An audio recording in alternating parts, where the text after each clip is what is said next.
Yo,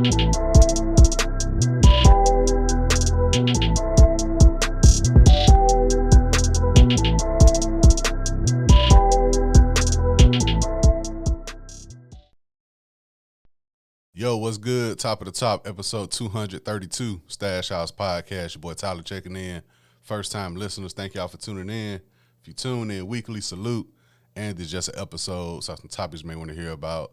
Salute to you as well. Podcast available on all podcast streaming platforms, Apple Podcasts, Google Podcasts, Spotify, YouTube. Go out, subscribe, leave comments, reviews, put your people on. All greatly appreciated. Hope everyone had a safe week. Safe weekend. Continue to do the same this upcoming week. Very special episode this week. This is the 5-year anniversary of this podcast. I started this in 2018. So thank everyone for tuning in, whether it's been one episode, multiple episodes throughout the years, 1 minute, 30 minutes, an hour, however long you've been rocking with me, supporting me.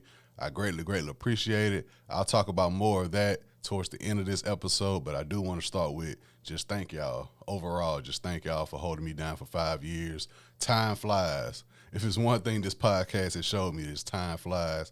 I've documented a lot of stuff throughout the years and continue to do the same. Continue to do the same through God's grace. You know what I'm saying? Everything goes smoothly. I continue to do the same for y'all. So once again, thank y'all. You know what I'm saying? Y'all keep me going. So to start this week episode off, going back into the music world. We're going to start with the new Brent album, the new Brent Faiyaz album, Larger Than Life. Got 14 tracks, features. We got Missy Elliott, Lil Gray, Flea, Princess Crow, Coco Jones, A$AP Rocky, New York, L.A., Tommy Richmond, Felix, A$AP Ant, Cruddy Murder, TTM Dog, and Babyface Ray. Now, clearly, some names I'm familiar with and some names I'm not familiar with when it comes to features on this album, but I'm not mad at that. I love when artists look back, bring upcoming artists onto their projects, bring more eyes to them, so I'm not mad at that. And for the most part, these features did their job, and that's why I want to start with this album. Kudos to Brent. Kudos to Brent on this album. I've documented. I said it last year when he dropped the Wasteland album. That wasn't for me. I really didn't care too much for the Wasteland album. I'll be doing myself a disservice. I'll be doing this podcast a disservice if I didn't acknowledge that Brent shook back on this album the way I like my artists to shake back after an album I felt I was disappointed by. And I was disappointed by Wasteland. I didn't care for Wasteland like everyone else. I felt like he leaned too much into the toxic trend that was going on. Every other bar was something people could put on their Instagrams, and it kind of hindered the fact that he can make great songs.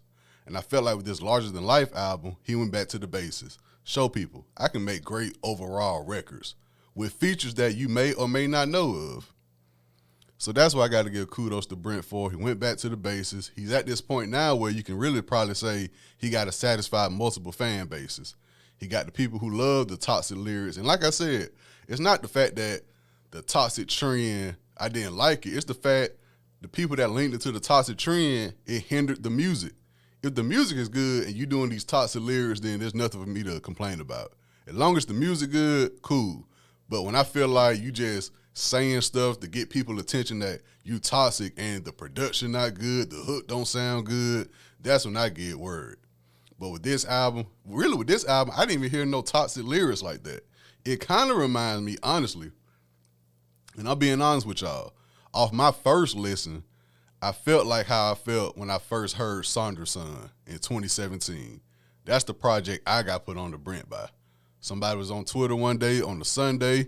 Yo, the dude that's on Gold Link Crew Hook, Brent, he put an album out called Sandra's Son. It's a great Sunday vibe. Check it out. And that's when I listened to it. And ever since then, I've been on Brent heavy. Overall, great songs, great hooks, not too much emphasis on just being toxic and all that. He went back to the basics, and I can't blame him on that. So shout out to Brent. I'm really satisfied with this project. It has one of my favorite songs of the year, one of those bracket busters that came out of nowhere. I'm like, damn, I didn't expect to hear a song this good on this project. It's called Outside with A$AP Rocky in New York, L.A. Very great song. Very great song. He announced this project. Really, I saw it the Thursday before it came out. It came out Friday. I didn't see nothing about it till Thursday evening, Thursday afternoon. And I wasn't really hype about it because, like I said, the Wasteland album didn't do it for me. So I figured, okay, here we go. More Toxic Brent. The music now is going to be good. I was highly, highly satisfied with this album. Larger Than Life. I was highly, highly satisfied with it. Favorite records, Last One Left, Missy Elliott, Lil Gray. That's another thing with this project. The production. A lot of people thought it was fully produced by Timbaland and Missy Elliott. It sounds like it. It's heavy DMV influence. Going back to Son to Son. It's heavy DMV influence. But I think Timbaland was involved in the intro. Missy Elliott, of course, she's featured on the second record. But the entire project does sound like some old Missy and Tim production. So it's heavy DMV influence. He went back to the basics, like I said. You know what I'm saying? So back, like I said, once again, my favorite tracks, Last One Left, featuring Missy and Lil Gray, Forever Yours, Best Time, Moment of Your Life, featuring Coco Jones. Like I said, my favorite song on the project, Outside All Night, ASAP, New York, LA, Wherever I Go, Upset. I mean, honestly, Belong to You, Babyface Ray with the Wrong sample. I mean, from front to back, I'm really not upset at this project. 14 tracks, about 35 minutes long. Front to back, I'm not upset with this project. I really enjoyed this Brent project. I'm glad he went back to what made me a fan of him to begin with. So, if you haven't already, check it out. Brent Faiyaz, Larger Than Life. I'm highly, highly satisfied with it. Also in new music, Money Man, Croptober, Money Man, staying consistent. One of those artists, I feel like now he's comfortable. He carved his own lane out, carved his own flow out. As long as he's staying consistent, not falling off, I'm cool with Money Man. Money Man is a brand name you can trust. I don't got to hear about a new project coming out. I don't got to see it on the timeline.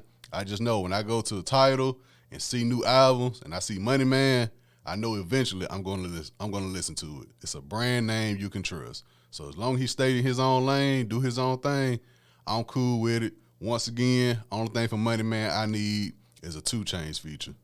That's all I need still. I've been saying that for like 3-4 years now on this podcast. I need the Money Man 2 Chainz song. Just go in the studio and see what happens. That's all I need, man. So shout out to Money Man. Also, new music. I didn't get to the Mariah the Scientist album. Mariah the Scientist dropped the project. And a couple weeks ago, Alice Isley and Terrence Martin dropped I Left My Heart in Ladera. Great, great, solid project. Great for the fall, winter time. Just 9 records, a quick, easy listen. Terrence Martin, Alice Isley, I Left My Heart in Ladera. So that's what I've been on the past couple of weeks, new music. But once again, Brent Faiyaz, Larger Than Life. That's how I like my artists to shake back after a project I felt I was disappointed in. So do what you do with that. If there's any new music I missed, let me know, and I'll be sure to get to it.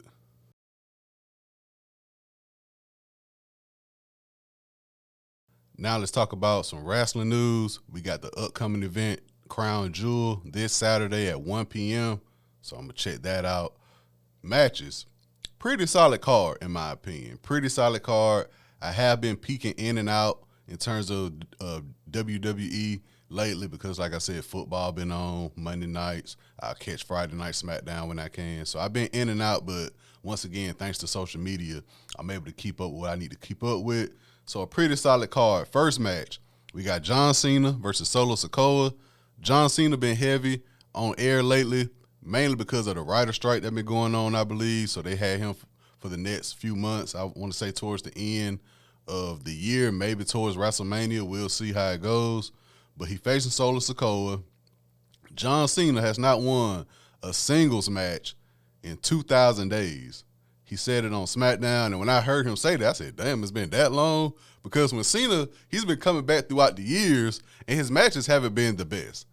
Like, it's never been like a false finish or a kick out of nowhere. It's been like, plain and simple, Cena loses. It's like, whoa, okay. Being that the guy that John Cena is to the company, you would think it would go a lot different, but I understand him wanting to put, younger superstars over and all that. I understand that, but 2,000 days, he hasn't won a singles match. So, obviously, I think he's going to win this match against Solo Sikoa.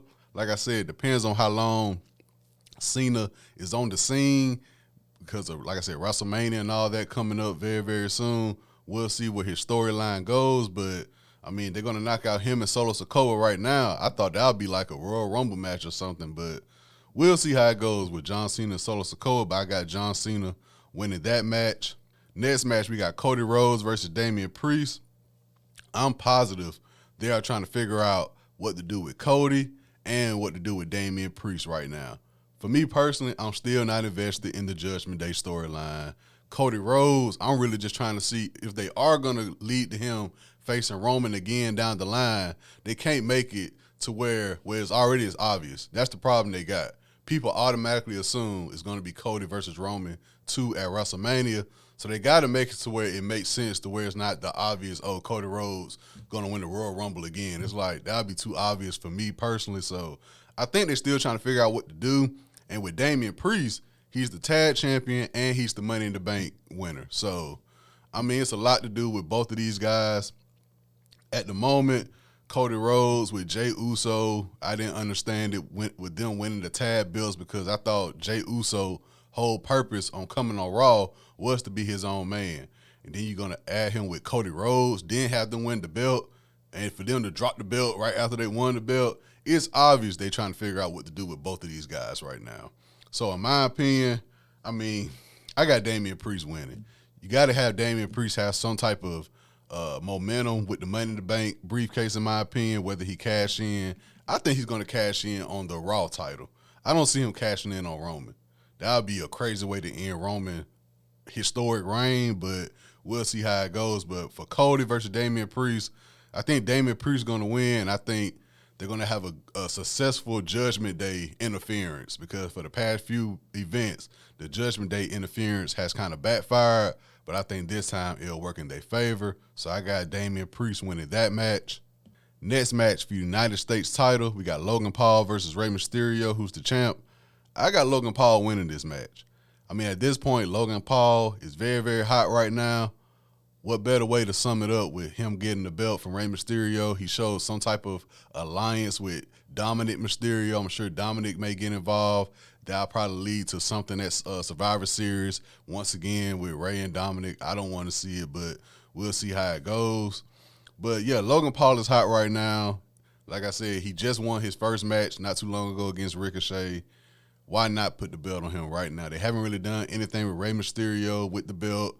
I said it before. I think Escobar should have got the belt, but, that's just me personally. But I do have Logan Paul winning this match. I think it's going to be a very, very great match, very exciting match. And if Logan Paul does win, I wonder where they're going to go from there with him. So we'll see how it goes. But I do have Logan Paul beating Rey Mysterio for the belt. Next up, we got the Women's Championship. We got Io Sky versus Bianca Belair. Bianca Belair recently returned after a hiatus. I got Io Sky winning. Let Io Sky keep the belt. Figure out what to do with Bianca. Figure out if you want to do a Bianca versus Charlotte feud. I'm not mad at that. That'll probably lead to an Io Sky versus Bayley feud. Who knows? But I think Io Sky should win this match. Bianca had her fair share of title reigns, a year and all that. I think it's best for Bianca to do a Bianca versus Charlotte match and have an Io versus Bayley match down the line. So that's why I got Io Sky winning that match. Next up for the Raw Women's title, we got Rhea Ripley versus Nia Jax versus Shayna Baszler versus Raquel Rodriguez versus Zoe Stark. Goes back to what I've been saying about Rhea's title reign. It's been very, very lackluster. So for right now, they're saying let's put all the top competitors for that belt all in the same match. I'm guessing Rhea's going to win, show how dominant she is. But, I mean, you could have did this month by month. You could have placed Rhea Ripley versus Shayna. You could have built that up for a great match. They had a match, but it wasn't no kind of build to it. I think Raquel Rodriguez and Rhea match could have been a lot better when it took place. And you had Zoe Stark beefing with Becky Lynch and then Trish Stratus and all that. She could have been a great competitor down the line. Then you brought Nia Jax, who nobody wanted to see come back. So, I mean, I guess Rhea's going to show the dominant side, and it should be a good match. It should be, but Nia Jax being the wild card, we know how that can turn out sometimes. But I got Rhea winning. I'm not sure after this match who's Rhea's next opponent could be. I honestly don't know, especially in terms of Raw. I'm not sure, but I do got Rhea winning this match. Next match for the Raw World's Heavyweight Championship, we got Seth Rollins versus Drew McIntyre. I got Drew McIntyre winning. I have Drew McIntyre winning. I love Seth Rollins. He had his run. He did the title justice, being the new World Heavyweight Championship, the secondary title, the Roman's belt. He's done it justice enough. But if not now, then when? I feel like Nakamura the last man standing, I feel like Nakamura probably should have got that one. But now with Drew McIntyre, it's time to give Drew the belt, and it's time to let Drew be that tweener type of character where people cheer for him, but he's the bad guy. He needs to be in that role, kind of. So I got Drew McIntyre winning. What better time now than give it to Drew, let him hold it to probably Royal Rumble, maybe WrestleMania, who knows. I'd love to see a Drew McIntyre-Gunther match for the World Heavyweight title down the line eventually. Give it to Drew McIntyre. Give it to Drew. They've been talking about this Seth Rollins injury for the past few months as well. Give it to Drew. I think Drew will do it justice as well. So that's why I'm going with that match. And the last match for the undisputed title, we got Roman Reigns against LA Knight. And it's dope for me to see the LA Knight build since WrestleMania, because when I was in LA, we was hearing yeah in LA. And this one, he was still just now getting back into the LA Knight character. So from April to now in November, basically, we've seen the build for LA Knight. And they're throwing him in the mix now with Roman Reigns. He got the John Cena cosign. The crowd is still loving him. He still has the momentum. But obviously, I got Roman Reigns winning this match. With the build of LA Knight, though, do you have him get pinned?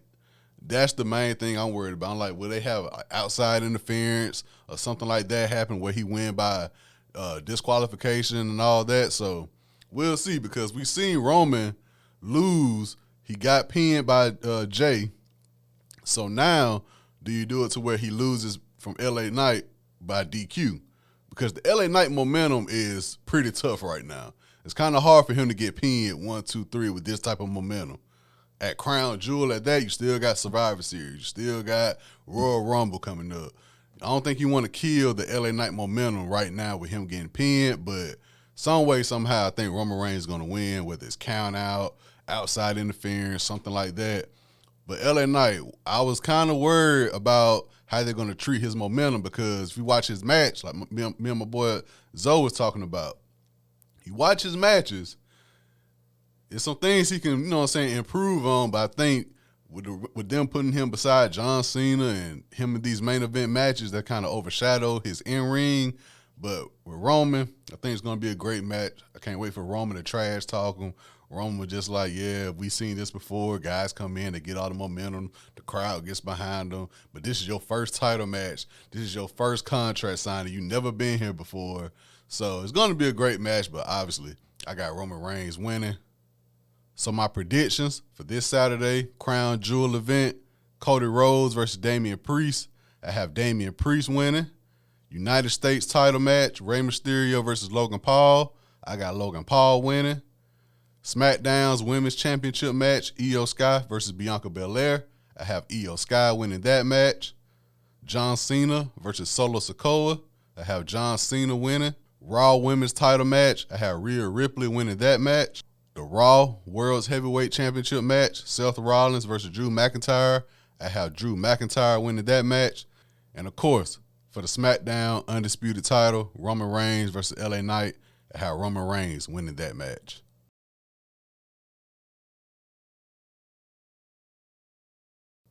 So Ohio State, we got the victory over Wisconsin over the weekend, 24-10. Kyle McCord, man. That's what I'm going to start with. Kyle McCord. I don't see it. And like I said last week, first-year starter, so we got to give him some time to improve.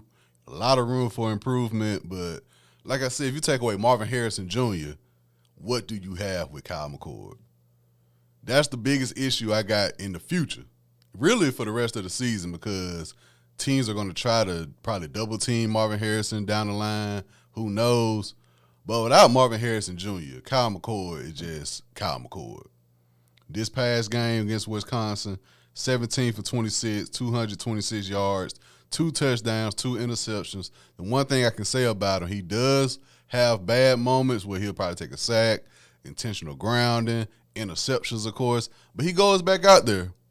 That's the thing about him. That's one. He'll make mistakes, but he'll shake back. But once again, his shake backs, 95% of the time, Marvin Harrison is there to bail him out. So that's the issue with Kyle McCord is I feel like he leans. It's not a bad person to bet on Marvin Harrison Jr. He's the best player in the nation. Damn sure the best receiver. Best player in the nation, arguably. So it's not a bad person to have on your side to bail you out. Y'all went to high school together. The chemistry is there. I totally understand that. But if you take away Marvin Harrison Jr., Kyle McCord, I'm very, very skeptical of that. Trevion Henderson returned. He had the game I've been waiting for Ohio State running back to have this season. 24 carries, 162 yards, 1 touchdown. Great return for Trevion Henderson. Marvin Harrison Jr., like I said, came to play. 6 catches, 123 yards, 2 touchdowns. Cade Stover did not have not 1 reception, and that's the mind-boggling thing. That's why I say about Kyle McCord, you have weapons everywhere. Cade Stover should be the guy, at least in the red zone. At least when you get to the 20-yard line, you should be looking Cade Stover way, if any time during the game. So it just moving forward, we got Rutgers this week. Continue the great play. Defense this past weekend against Wisconsin got some turnovers. So I look for more of the same this upcoming weekend against Rutgers. But moving forward, Kyle McCord. That's my biggest. Kyle McCord and Ryan Day play calling. Those two things have to come together perfectly if I'm looking at the team up north at the end of the season.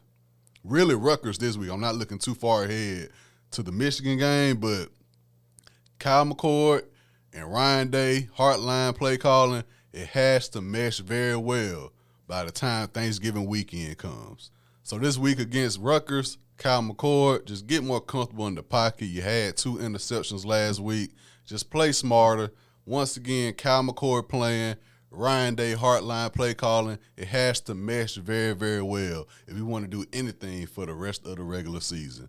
You got Marvin Harrison Jr., but you also got Fleming out there. You also got Tate. You also got Chip Traynor. You got Cade Stover who can do some things. So defense is there. Like I said last week, the defense is there. I'm not really too concerned about our defense. It's just the Kyle McCord and the play calling. That's the only thing I'm really focused on. Now, to wrap up this episode, like I said at the start, 5-year anniversary of this podcast. If anything, I mean, I've been saying this since I started this podcast, giving y'all some game or whatever you want to call it. Just go for yours. Not in just podcasting, not in just content creating. From your job to your family life, whatever, man, do your best. You know what I'm saying? Make progress throughout time, whether it's day by day, week by week, month by month, year by year. Just go for yours. It's 2023, damn near 2024. We have access to so much stuff right now. Go for yours. I'm extremely thankful the way this platform has grown. Thanks to the great people who allow me to use this space to record. They don't have to do that. They don't have to do that. They know I'm going to come in here. I'm not going to have a gang of people in here. I'm not going to post some wild stuff of me sitting on the table and doing all this and uploading it. They know I'm here to do what I need to do, and I'm out. So just go for yours, man. So much people I've seen from my bird's eye view when it comes to this content creator. Support y'all people, man. Whether it's publicly, privately, whatever. So many people get caught up. I think that's the main reason from, like I said, my bird's eye view. I'm not in the midst. From my bird's eye view, I just see people get caught up in support. It's a lot of people in this world. Don't be content with just having people from your neighborhood, having people from your city be the main one supporting you, man. Go look at all these other platforms. It's somewhere in South Carolina, somebody looking be like, damn, that's exactly what I've been looking for. You never know who's paying attention. As a person who would sit back and realize, like, damn, I've been very, very stagnant lately. What can I do to improve the product? What can I do to get more people to view it, get more people to at least like it, share it, whatever? The best thing you can do, continue doing what you're doing. I could have showed out a long time ago, standing on tables, throwing chairs around, doing all that wild, crazy stuff to get attention. Why would I do that? Why would I do that for attention? No, I'm giving y'all a product when I was in my room, 2018, saying I want to start a podcast, writing down what I want to do, what I want to talk about, how I want to talk about it. It did not include me coming on here throwing a hissy fit about people supporting me. It wasn't about me throwing a hissy fit about women, about restaurants and all that type of stuff. No, I'm going to come on here and talk about the sports I like, the teams I like, the music I like, wrestling that I like, movies, television shows, whatever I damn feel like talking about, that's what I'm going to come on here and talk about. And if it pop, it pop. If it don't, it don't. Some people like pistachio. I don't like pistachios. I like green smoothies. Everybody don't like green smoothies. Just because you like it, you feel like it should be this or that, doesn't mean everybody has to agree. But you do know, it's somebody in the state of Alabama that's looking for what I got. It's somebody in the state of Utah, Wisconsin, South Carolina. Somebody in the world is looking for exactly what you got. Your job is to get out here, get on all these platforms, and work your one. Don't be just satisfied with people that, I went to high school with, they like it. There's way more people in the world than that. There's way more people in the world than the people in your neighborhood and the people in your community. Everybody can't see the bigger vision. I posted on my accounts earlier this week. Shout out to Good Pods. They sent me an email, Stash House Podcast in the top 50 podcasts of the month in terms of music commentary. I've been doing this 5 years. I never got an email like that before. Just keep praying, man. You never know who's out there watching. Trust me. I've been getting emails and messages. And it's all the simple fact that I just need to get them in here. I slowed down with interviews for a reason. I really didn't see the get back from it. Yeah, it was cool. I enjoyed doing it. I'll still do it when the opportunity comes, but I just say, you know what? Let me just sit back and remind people I can do this solo. I can come on here and talk about NBA, NFL, Ohio State, new music, wrestling, whatever. So just go for yours. There's too much time left in this world. We damn near in 2024. You got access to a lot of stuff right now. I don't get caught up in the politics of this shit. I really don't. Support is support. Whether it's privately, publicly, whatever. Support is support. When I post, I don't need 50 people sharing it and whoop-de-whoop. No, I'm cool with me going to my podcast page, sharing it, whoever like it. But just know, every week you're going to see Tyler, new episode this week. I'm talking about blase, blase, blase, blah. Tuesday, this podcast is available on all podcast streaming platforms, Apple Podcast, Google Podcast, Spotify, whatever. New episode on YouTube. Y'all check it out when y'all got time. I'm only here for about 15 to 30 minutes. I'm not here for no hour, 2 hours. No, I'm not doing that. Unless it's like a very, very special occasion. But nah, as long as these people allow me to use their space, record, knowing I'm not going to do no crazy shenanigans, I'm not disrespecting nobody, I'm going to continue doing what I'm doing. I prefer doing it. When I had the thought process of starting this podcast, I wrote down, I'm just going to talk about the stuff I like. And whoever it resonate with, it resonate with. You know what I'm saying? If they like NBA, oh shit, let me see what Tyler got to say about NBA. Let me see what Tyler got to say about this album. Let me see what Tyler say about Ohio State winning or losing. That's it. Bringing people into my world. So just go for yours. You know what I'm saying? I'm not the perfect messenger, but the message is very, very clear what I got going on. So that's all I got to say. Thank y'all. You know what I'm saying? Thank y'all for allowing me in y'all cars, houses, you know what I'm saying, listen to my voice, whatever the case may be. Just thank y'all all around. That's the best thing I can do. It ain't about me. It's about y'all. Y'all the ones keep me going. I can do this just at home by myself, but I prefer recording it, putting it out to the public. Don't be scared to put your stuff out to the public. You know what I'm saying? I beat myself up past few years saying, like, dang, when I bring it to the public in video form, I want it to look right. And this is how I prefer it. So this has been episode 232, Stash House Podcast. Means you guys go out, have a great work week, a great school week. Stay safe, be aware of your surroundings. Keep me in your prayers. I do the same for y'all. And cheers to another year of doing this podcast.